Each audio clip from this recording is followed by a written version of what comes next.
Well, we are back for another year of great hockey across the province and another season of AEHL Rinkside. Troy Gillard, glad to be hosting once again here in 2023 and 2024. And what better way to kick off the new year than to check in with our good friend, the Vice Chair of Male Elite Hockey for Hockey Alberta AEHL, Aaron Rawlake himself. Aaron, how's it going, my man? Going great. I'm always glad to be here for our annual visit, I guess, on camera. Once in a while we run into each other, but always exciting to talk about the EAHL and everything happening in male elite hockey. Yeah, absolutely. And you know what? It never really gets old, does it? The feeling that comes with the start of a brand new season, optimism and excitement just right across the board. Oh, for sure. I mean, just seeing the buzz around the rinks. I live here in Lloydminster, and just seeing the arena parking lots packed, and the parents in town that are nervous about tryouts, and the players that are excited, and now that we're getting to teams, the smiling faces around town and exhibition games happening. We're almost there. It starts right quick. Well, the nice thing from the AEHL perspective is that now that you're a few years into this new model with Hockey Alberta having taken the elite wing under its fold, is now that you're to the point where not a lot more major changes required. It's more about building on the successes you've established here the past few years.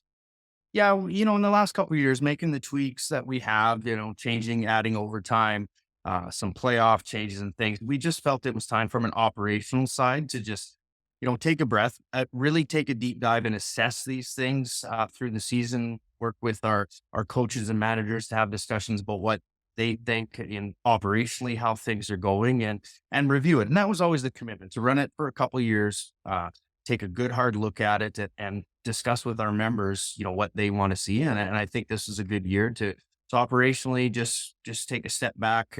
Everybody's in a good place. We've got draw zones that are strong. Tryout numbers are up. So we felt, it was a nice time to just let things happen this year, and administer as best we can.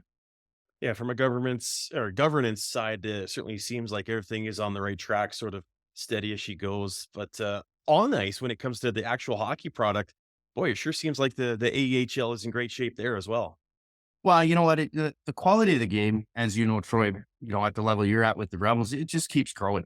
And it's the onset of things, the skill development side of things, teams doing the mental development side, and preparation, and just little things like, players dealing with anxiety or nerves, those types of things. You really see that transform and translate to what's on the ice. I think we're seeing that, and we couldn't be more proud of where the game is going and the product that we're putting on the ice. And it's showing. I mean, the amount of players throughout the CJHL at the junior A level coming out of the EHL is unbelievably off the charts. As well as we look at this past year, it's the highest number of AHL players or AAA elite players from the province that we've had drafted in over a decade.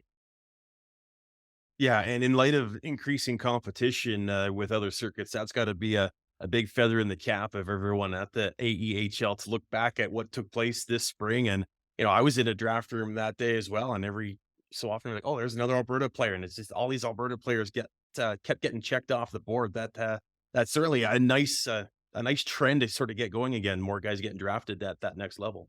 Well, it is, and that's one of the things.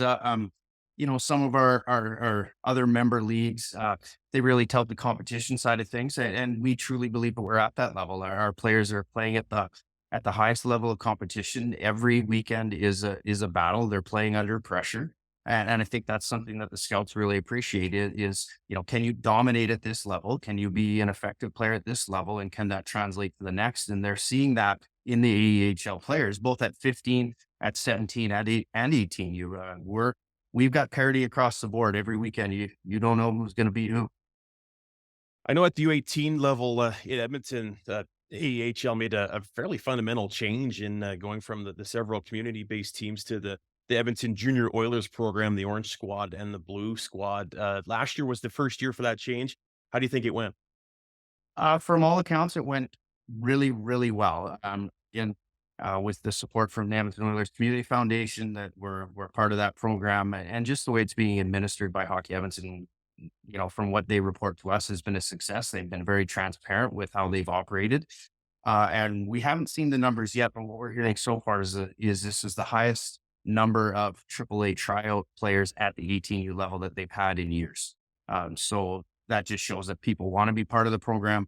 Their teams were, yeah, I mean, they didn't win the league, but they were close. And to me, even more impressive is the amount of players that have moved from last year's program to the next level, whether it be WHL or Junior A in the last season. Yeah, certainly exciting to see that rejuvenation and that level of competition and the interest with the number of players just trying out in general. That's obviously an exciting thing going forward.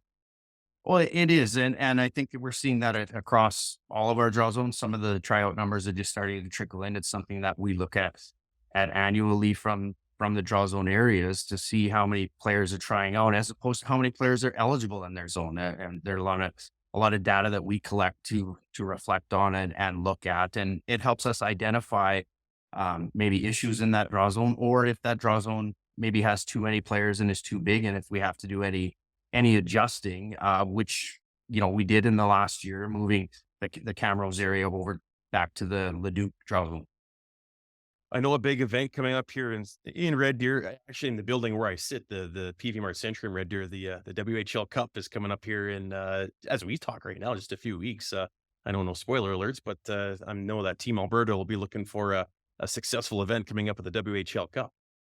Yeah, that's always an exciting time for our league, and exciting and a little bit stressful. I know, talking to coaches that, they're coaching at the level in our league. Well, apologies, guys, but we're yanking your best players potentially to represent their province, which those players have earned or are extremely proud of. As a league, and, partnered with the CSSHL. I know, talking to the CSS people, I mean, we're both equally proud of our players that go from our teams to represent, and we're happy to let them go. I liken it to no different than, the junior teams that lend their players to the World Junior teams or the Canadian Junior A Challenge, those types of things. I mean, that's what we're here for, is to send them off.